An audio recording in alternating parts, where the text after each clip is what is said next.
അയോധ്യ രാമക്ഷേത്ര ട്രസ്റ്റിനെതിരെ സുപ്രീം കോടതി മേൽനോട്ടത്തിൽ അന്വേഷണം വേണമെന്ന അതിശക്തമായ ആവശ്യവുമായി പിണറായി വിജയൻ.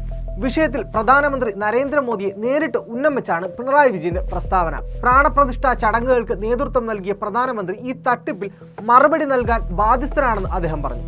ജനങ്ങളുടെ വൈകാരികതയെ ചൂഷണം ചെയ്ത് നടത്തിയ സംഘടിതമായ തട്ടിപ്പാണിതെന്നും കേരളത്തിലെ പ്രതിപക്ഷ നേതാവ് ആരോപിക്കുന്നു. ഇവിടെ നമ്മൾ ഓർമ്മിക്കേണ്ട വളരെ പ്രധാനപ്പെട്ട ഒരു നിയമവശമുണ്ട്. ഇതൊരു സ്വകാര്യ ട്രസ്റ്റ് അല്ല. പാർലമെന്റിന്റെ മേശപ്പുറത്ത് വെച്ച പ്രത്യേക ഉത്തരവിലൂടെ കേന്ദ്ര സർക്കാർ നേരിട്ട് രൂപീകരിച്ച ട്രസ്റ്റാണിത്. അതുകൊണ്ട് തന്നെ ഞങ്ങൾക്കറിയില്ല എന്ന് പറഞ്ഞ് കൈ കഴുകാൻ മോദി സർക്കാരിന് കഴിയില്ല. സ്വന്തം പെൻഷൻ കാശിൽ നിന്ന് വരെ രാമന് വേണ്ടി സംഭാവന നൽകിയ കോടിക്കണക്കിന് മനുഷ്യരുടെ ഭക്തിയെയാണ് സംഘപരിവാർ നേതൃത്വം ഇവിടെ തങ്ങളുടെ ബിസിനസ് മൂലധനമാക്കി മാറ്റിയത്. അയോധ്യ രാമക്ഷേത്ര ട്രസ്റ്റിന്റെ ഘടന പരിശോധിച്ചാൽ ഒരു കാര്യം വ്യക്തമാകും. ശ്രീരാമ ജന്മഭൂമി തീർത്ഥാടന ക്ഷേത്ര ട്രസ്റ്റ് രൂപീകരിച്ചപ്പോൾ അതിന്റെ തലപ്പത്ത് നിയമിക്കപ്പെട്ട ട്രസ്റ്റിമാർ ആരും തന്നെ സാധാരണക്കാരായ ഭക്തന്മാരായിരുന്നില്ല. മറിച്ച് VHPയുടെയും സംഘപരിവാറിന്റെയും ഏറ്റവും ഉയർന്ന കേന്ദ്രങ്ങളുമായി നേരിട്ട് ബന്ധമുള്ളവരായിരുന്നു.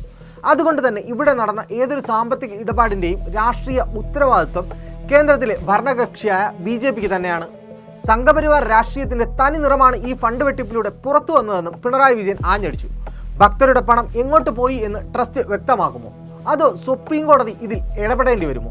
ഇവിടെ തെളിയുന്നത് വലിയൊരു വൈരുദ്ധ്യമാണ്. കാലാകാലങ്ങളിലായി ഹിന്ദുത്വ സംരക്ഷണം പ്രസംഗിച്ച് അധികാരത്തിലെത്തിയവർ അതേ വിശ്വാസികളുടെ ഭക്തിയെ തന്നെ സ്വന്തം തട്ടിപ്പിനായുള്ള മറയാക്കി മാറ്റിയിരിക്കുന്നു. ഈ വലിയ ചോദ്യത്തിനു മുന്നിൽ ഡൽഹിയിലെ മൗനം എത്ര നാൾ തുടരും?